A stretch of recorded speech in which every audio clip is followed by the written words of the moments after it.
All right, so Senator, you're in a little bit of a feud right now with the president of Mexico. Tell us about it.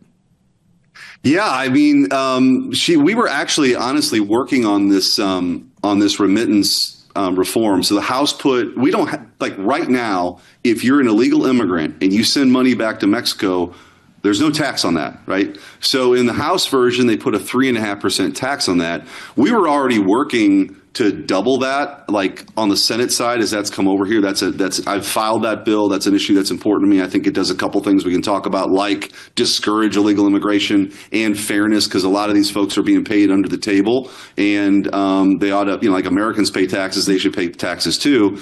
And then the president of Mexico issues this threat that if this remittance tax goes in, we're going to rise up. It was very strange. And so I went on X and said, well, that's interesting. How about 15% now? And then the president of the Mexican Senate talked about it yesterday. And I said, well, how about 20%? So let's just keep going with this. But it is interesting. It's like 4% of their GDP is from this remittance that comes from the United States. And my position is, the United States of America is not your piggy bank, right? Like, we're a sovereign country, and you ought to be taxed on these remittances. So I'm hopeful that we'll get that number up from the House bill on the Senate side. And look, we are a sovereign country, and if you want to send money home, just principally, we're not necessarily against that.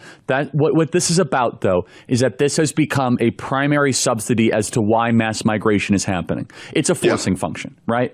And so let's just be very clear. If you come here, legally from Vietnam, you want to send money, that's not the problem. The problem is that therefore the Mexican government is financially incentivized to keep the invasion going. That's why remittances are so important. We're not trying to be cruel or unusual.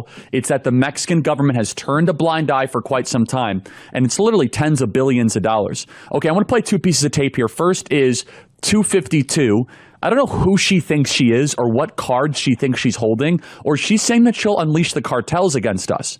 That's the only card she really has. Play cut 252. If needed, we will definitely mobilize, because we absolutely cannot accept any new taxes on remittances sent by our hardworking folks in the U.S. to their families back home in Mexico.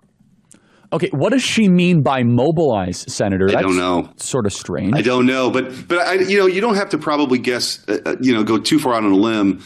The truth is that this mass migration that we've seen that needs to be met with mass deportations is fueled by this international NGO network that, the insult to injury, American taxpayers were subsidizing through USAID in many instances, right?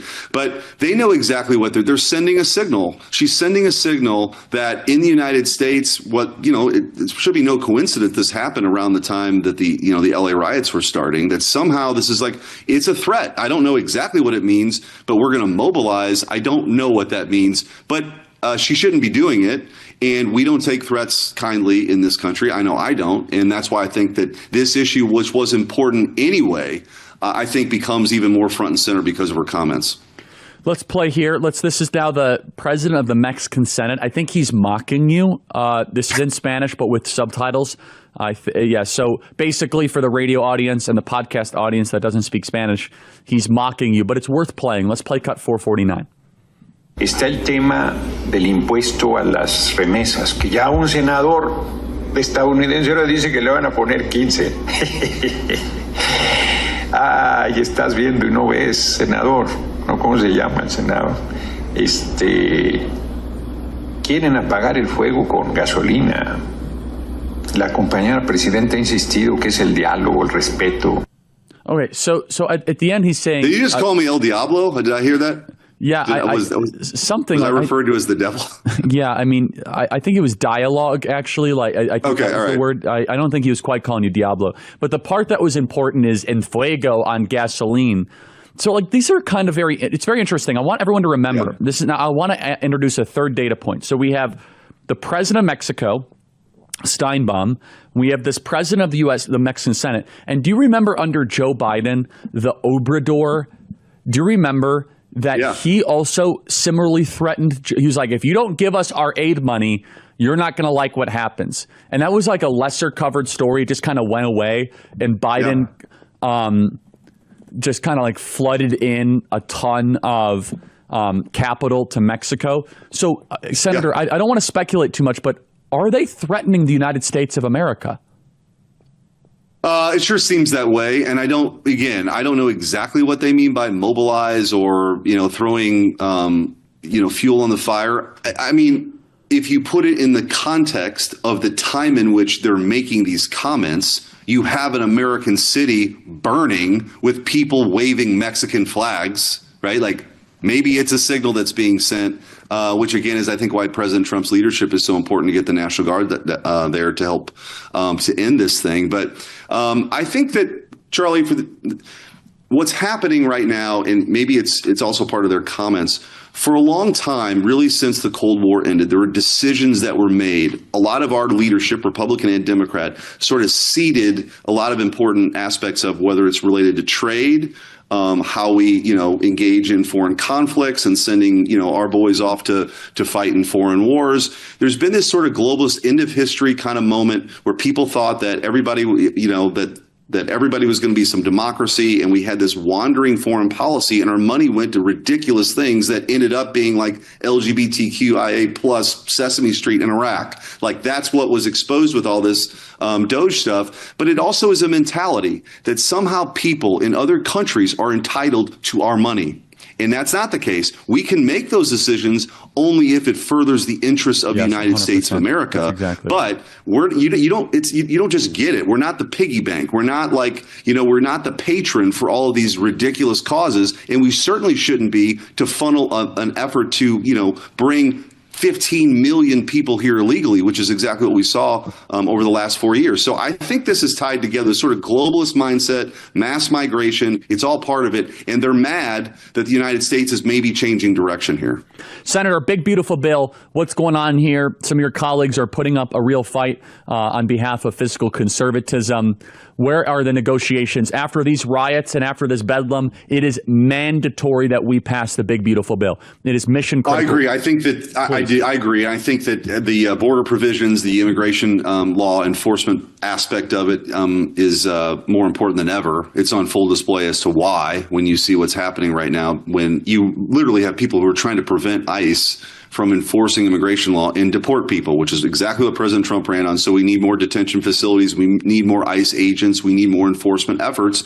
We need more deportations, right? And so the bill does go a long way. And I think that everybody's very supportive of that. And I think the reasons why are highlighted on the television screen every night now. And I think as it made its way to the Senate, the House did great work on this. And I think the Senate, we have a lunch today to talk about it.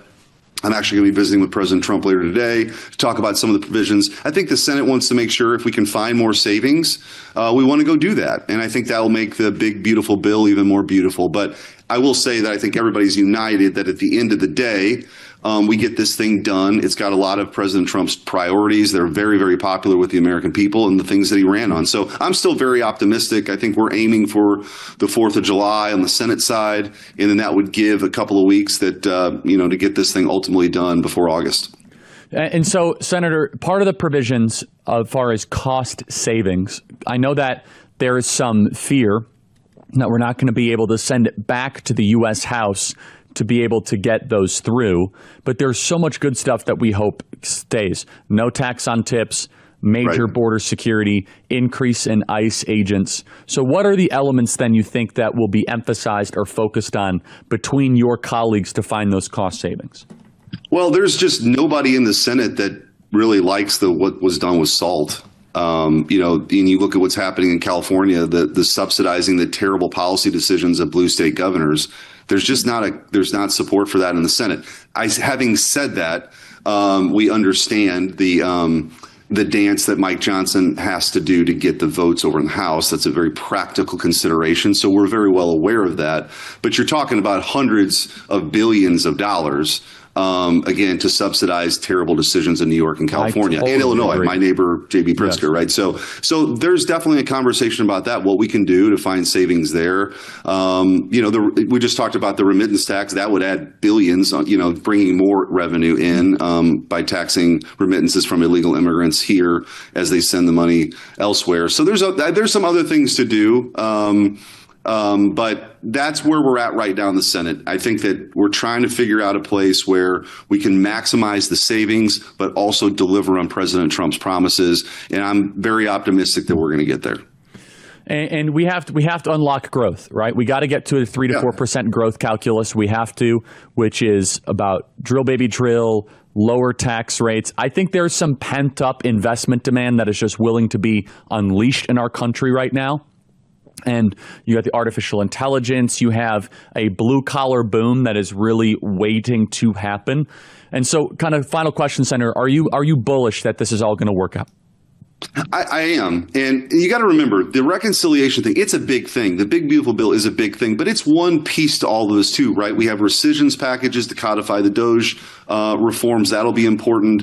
We have the normal appropriations process, which is for discretionary spending, the reconciliations for the mandatory spending. And then you also have what I think President Trump's about to do, which is to finally rebalance trade so we stop getting ripped off around the world. You talked about that demand that's out there. I think once we get fairer deals with these countries that have been ripping us off, I think you're going to see a lot of economic growth from that too. So you put all of those things together, and if we actually get all that stuff done this year, which I'm confident that we will, you're going to see, again, I think this golden age of America that President Trump's talked about, and enough runway for that to happen before 2028. Thank you so much, Senator Schmidt. Keep it up. Good luck tonight, and go Cubs. All right. Thanks so much. Thanks, Charlie. For full shows, live and on demand, it's Salem News Channel.